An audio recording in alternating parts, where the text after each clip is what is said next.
අපි මීට කලින් වීඩියෝ එක ඉගෙන ගත්තා URLs හරි links හරි use කරලා එක page එකකින් තවත් page එකකට data pass කරලා PHP වලින් ඒ data read කරන්නේ කොහොමද කියලා.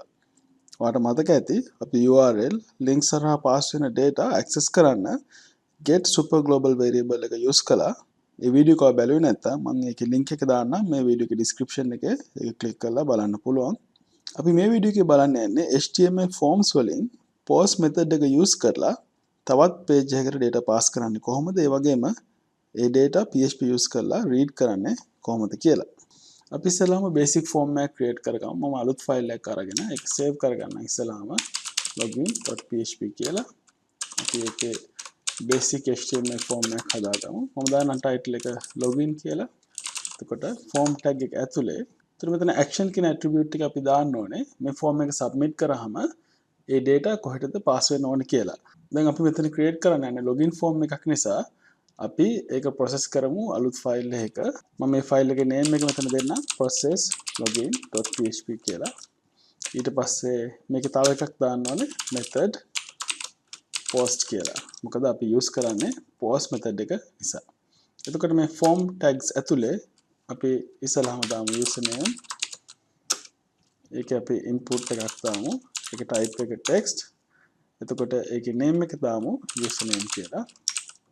ඔයගලන්ට මම පස්සේ කියලා දෙන්නම් මේ දාන name එකේ තියෙන වැදගත්කම මොකක්ද කියලා. ඊට පස්සේ අපි මෙතන br tag එකක් දාලා password input password මේකේ name එකත් අපි දෙමු password කියලා.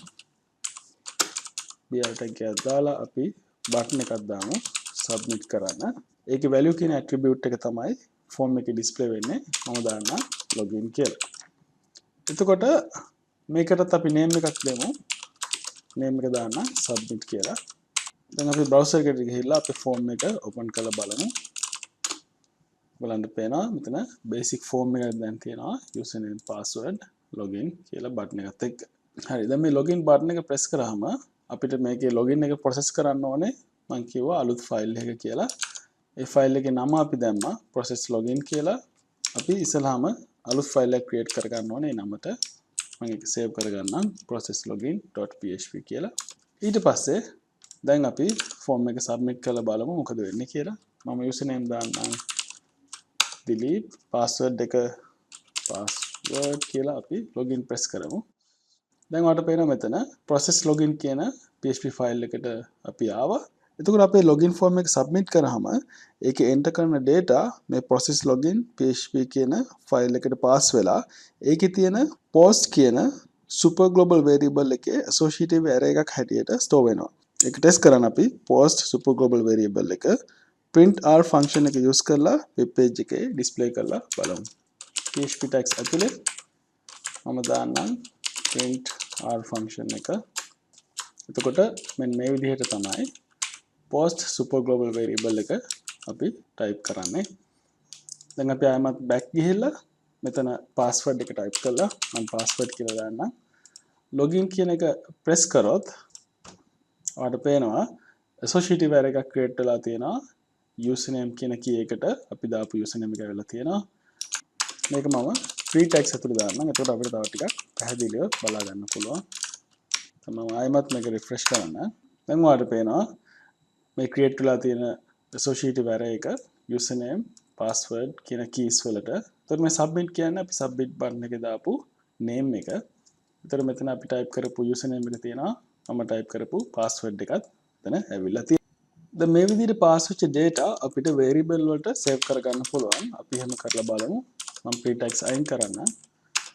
අපි මෙතන අලුත් variable එකක් create කරගමු username කියලා. එතකොට ඒකේ අපිට දාගන්න පුළුවන් post super global එකේ තියෙන අපි create කරපු username කියන form element එකේ නම දාලා අපිට ඒක access කරන්න පුළුවන්. ඒ වගේම තමයි password එකත්. දැන් අපේ variable දෙකේ තියෙනවා user enter කරපු username එකයි password එකයි. අපි නිකන් ඒක test කරලා බලමු. අපි if condition එකක් දාමු. මෙතන username equals delete and password equals to මම දාන්න pass කියලා. එතකොට මේ දෙකම true නම් අපි message එකක් display කරමු login successful කියලා. එහෙම නැත්නම් අපි display කරමු invalid username or password කියලා.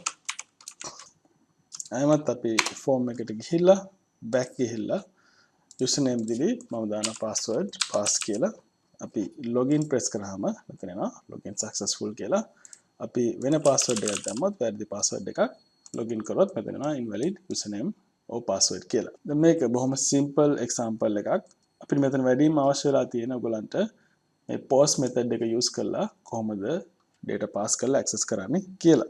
දැන් මේ දෙම අපිට මේ වගේ වෙනම ෆයිල් එකකට යන්නේ නැතුව ඒ form එකේ තියෙන PHP ෆයිල් එකේම කරන්න පුළුවන්.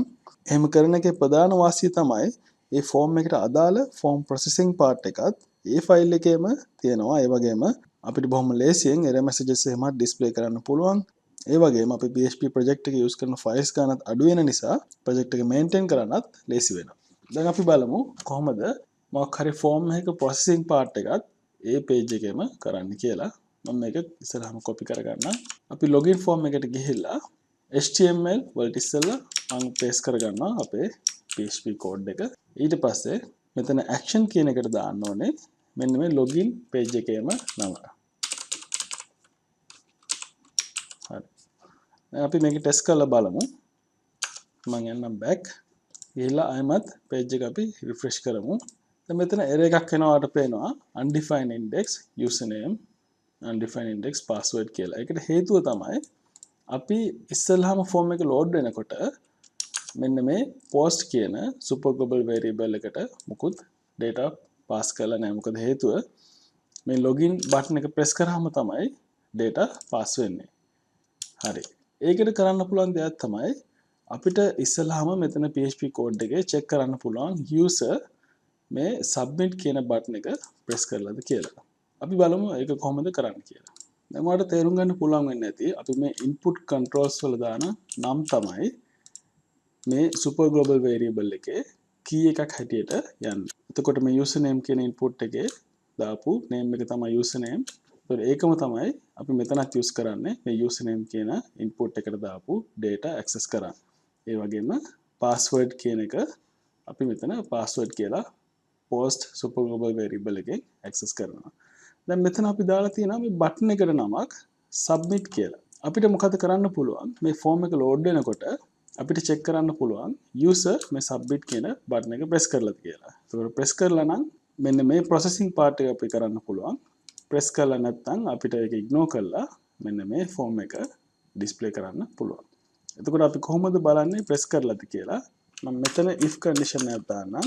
if අපිට පුළුවන් isSet කියන function එක use කරලා බලන්න post super global variable එකේ තියෙනවද කියලා submit කියලා key එකක්.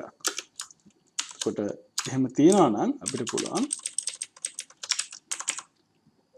මෙන්න මේ processing part එක කරන්න. මම මෙතන comment එකක් දාන්නම් ඔයගලන්ට ලේසි වෙන්න. user has pressed submit button කියලා. ඊට පස්සේ දැන් අපි මේක refresh කරලා බලමු page එක ආයෙමත්.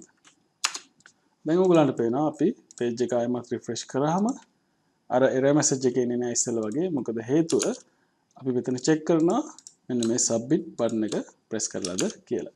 දැන් අපි ආයෙමත් check කරලා බලමු username එකයි password එකයි දාලා මෙතන login successful කියලා. ඒක වැරදි එකක් දැම්මොත් එනවා invalid username or password කියලා. හරි. දැන් එහෙනම් ඔයගොල්ලෝ දන්නවා post method එක use කරලා form එකකින් submit කරන data read කරලා ඒවා PHP variables වලට assign කරන්නේ කොහොමද කියලා. මේ වීඩියෝ එකේ අපි ඉගෙන ගත්ත දේවල් බොහොම වැදගත් වෙනවා. මොකද මේ දැනුම පාවිච්චි කරලා අපිට user ගේ input අරගෙන ඒක database එකකට save කරන්න, contact us form එකක් හදන්න, user login form එකක් හදන්න වගේ ගොඩක් දේවල් කරන්න පුළුවන්. ඊළඟ වීඩියෝ එක අපි බලමු cookies කියන්නේ මොනවද? ඒ වගේම PHP වලින් cookies handle කරන්නේ කොහොමද කියලා. මම ඔයාලට මතක් කරන්න කැමතියි අපේ channel එක ගැන ඔයාගේ web development ඉගෙන ගන්න අනිත් යාළුවන්ටත් කියන්න. ඒ වගේම channel එකට subscribe කරලා අපිත් එක්ක එකතු වෙන්න කියලා. ඊළඟ වීඩියෝ එකේ හම්බ වෙනකන් ඔයාලට සුබ දවසක්.